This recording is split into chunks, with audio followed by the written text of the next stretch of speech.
And you know what? If you look at your program, just look at your program journal. Look at your program journal and look how beautiful it is. Well, Miss Amadi laid it out and produced it. She produced it after the original vendor became ill. She took her time and she did the thing, didn't she? Give her a round of applause for that.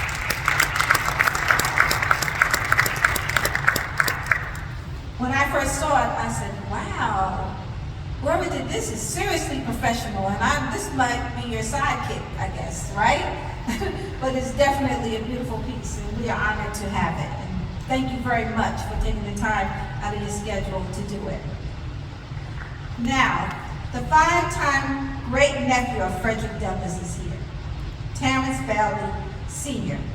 is gracing us with his presence today, as he too is dedicated to preserving his family's history through his vast network.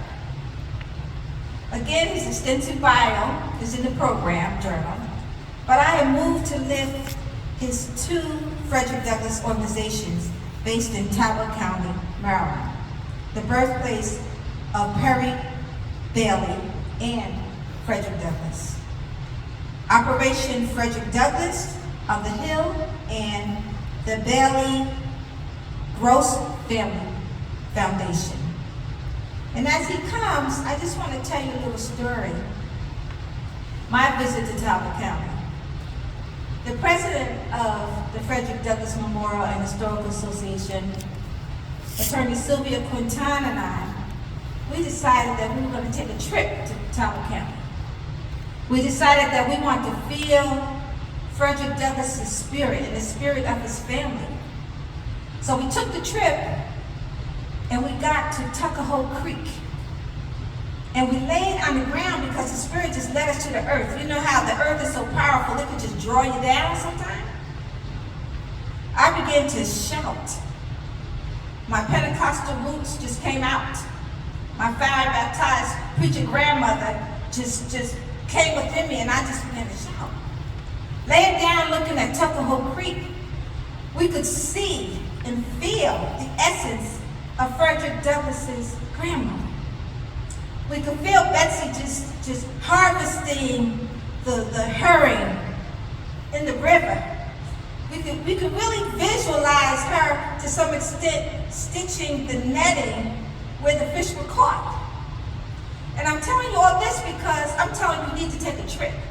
You need to take a trip down there to Tuckahoe Creek, to Talbot County, and just feel this thing. Because like I said, it's all about spirit. And we were indeed filled with the spirit as we were down there. And even took the walk close to Hillsborough, where his mother lived. Even took that walk. We said, it was cold and everything. We said, if the slaves could do it, we can do it too. So let's take this walk on down here. And that's what we did, cold. My sciatica nerve was hurting, and I was like, okay, I can't complain. I better not complain.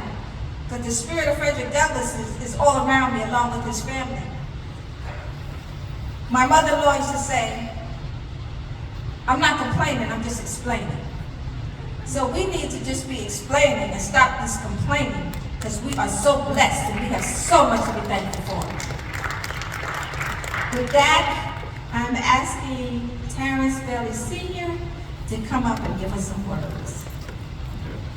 Let's give him a hand. This is 5 times great nephew of Frederick Douglass. All the way from the Eastern Shore.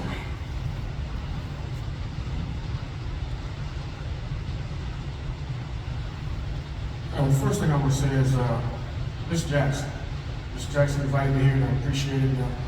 I don't know if there's anybody else here from the Eastern Shore, but Miss Mounier mentors a lot of people my age. I consider myself young, forget the right hand. She mentors a lot of people my age and younger.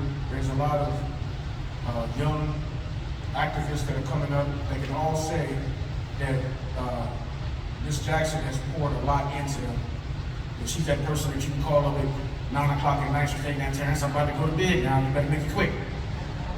You know, I just need to pick your brain And she started laughing. She's like, "You always picking something," you know. So Miss Jackson is always there with that advice, especially organizational advice to try to get you on the right path, the right track of getting your business done. So I appreciate it. I thank you for the invitation, and her legacy is very large. So everybody give Mr. Jackson a round of applause. It's the first time I've ever been in this building. Thank you, Pastor, for allowing us to even be here. But it's the first time I've ever been in this building, and obviously my uncle his funeral was held here. He was eulogized by the seventh bishop of the AME Church. He's actually eulogized by his own cousin, Bishop Alexander Wayman, who is from the Eastern Shore of Maryland, who was raised on the opposite side of the Tuckahoe River. You know, they were. Now I have a cousin named Dale Green, who's he's a professor at Morgan State, and we always tease one another. We're like, no, we didn't marry into the Waymans. The Waymans married into us. It was something. All the Bailey men are good looking. Y'all women couldn't stay away. And we tease each other back and forth. Don't let him tell the story, because you know what I'm saying. He'll tell the opposite way. Listen, I'm sorry. They married into us. But I got this thing I want to read about Uncle Frederick in Ireland. He said, "I went into a music store in Dublin and asked to look at violins. The operator handed me one, seeming reluctance.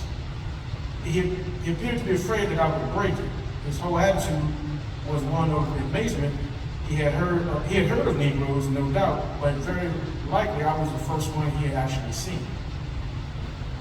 I took the instrument from his hand and played Rocky Road to Dublin. He was speechless for a moment or two. Then he ran to the door, connecting the shop to the living room, and yelled for his wife. Nora, Nora, he cried. Come here. This neighbor here is playing the fiddle. Come quick." Nora came and stood by her husband, quote, as amazed as that individual that I played the Irish washerwoman. They danced for me, and then I asked the price of the violins, for I liked it, but the dealer snatched it out of my hand. It's not for sale, sir. Money won't buy. Then he turned to his wife and said, "The Negro played that fiddle, and we'll keep it." He sold me another violin, though really a much better one, for £0.50. But I did not play upon this instrument. I did not want him to conclude that he must keep it also, because a Negro had played on it. Mr. Douglas may not play the violin now, but during those times which he always speaks of as trying men's souls, his violin was one of the chief sources. He has a grandson out of whom he is very fond, to whom he has descended his musical faculty, and who has shown such talent as a violinist that he is to be sent abroad in order that his musical education be finished. The source of this is he preached in an early career of Fred Douglass, Orator and Reformer by I.B. Marshall, 24 November 1894. Now, quiet as it's kept, Uncle Frederick he wasn't just into violins. He was also, improv stage performances. Like he would go to a play, and if they allowed people to come up from the audience, he would get up and go on stage, and he would perform with them. He would act. He did the whole. The man with Francis came back with a ponytail.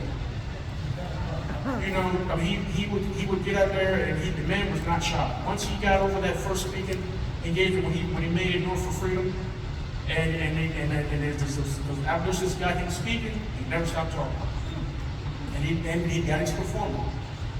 So I thank y'all for the privilege of being able to get here and speak my truth about my uncle, and thank y'all for everything that you're doing. You can check out our website, fdhill.org, and like you said, come to the Eastern Shore. We got a Frederick Douglass mural down there in the oldest free black community still in existence in the United States, in the Hill community. Come and look at the Frederick Douglass mural, and visit the two churches that Uncle Frederick dedicated, the Bethel AME Church and Asbury Methodist Church. Frederick Douglass dedicated both churches. Thank you.